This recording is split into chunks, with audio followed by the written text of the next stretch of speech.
Now, reports from a monitoring group in Syria say the Islamic State organization has taken a third of the border town of Kobane. That's despite a new series of U.S.-led airstrikes targeting in and around that area. Kethavan Gorgistani has more. Heavy shelling and a black flag flying in the distance. After launching a renewed assault on Wednesday, the Islamic State organization is said to have pushed into 2 districts of the strategic town of Kobane. Despite days of U.S.-led airstrikes, U.S. officials acknowledged that they might not be able to save the Kurdish town. So when we get up here and we say it's going to be a long struggle and it's going to be difficult, and when we get up here and say air power, military power alone, just to take air power off the table for a minute, isn't going to be enough to fix it, we really mean it. And so we all need to prepare ourselves for the reality that other towns and villages, and perhaps Kobane, will be taken by ISIL.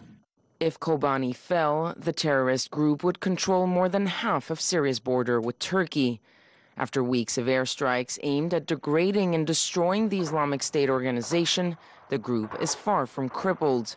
Meeting with top U.S. military brass, President Barack Obama said there was progress, even if it was slow. This is not something that is going to be solved overnight.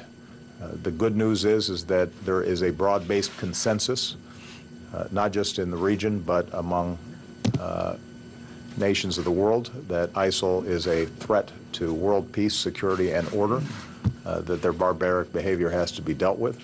The U.S. has ruled out putting boots on the ground, but knows local ground support is necessary. But getting a U.S.-trained ground force in Syria will take time. U.S. generals warned recruiting and screening opposition members alone would take at least 5 months. Well, for more on the situation there, let's bring in political analyst and Turkey specialist Laurent Leylekian. Thank you so much for speaking to us. Another major issue surrounding this conflict is, of course, the anger coming from the part of the Kurds. Now, everyone knows there's no love lost between the Turks and the Kurds with this war for the past 30 years, some 40,000 dead.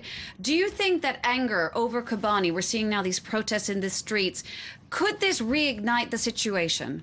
Of course, it will worsen the situation.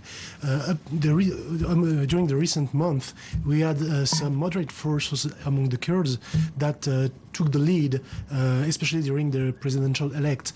Now we can be afraid that with this new, occurrence of Kobane, the hardliners will take over. So we can understand the very cynic position of Turkey. Which is not so unhappy that the Islamic State is doing the bad job in Kobane, but with the price to pay for this is that in the end there will be some reprise in Turkey. Well, as some critics might say, it is almost in President Erdogan's interest to have the Islamic State fighters and the Kurdish fighters there on the ground fight it out and basically try to destroy each other if they can. Do you agree? Is that what he's hoping? To destroy each other, actually the Islamic State is destroying the Kurds. The problem is that it could, of course there are some cynicism from Turkey, but there is also perhaps some real fear that all the whole southeastern part of the country will fail into a global guerrilla. In my opinion, we are facing perhaps a kind of Pakistanization of Turkey, with some tribal zone with different groups fighting each other.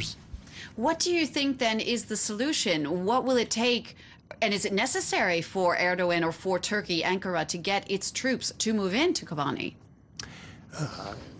I don't know if it's necessary. It could be worse for Turkey. It could be worse for everyone.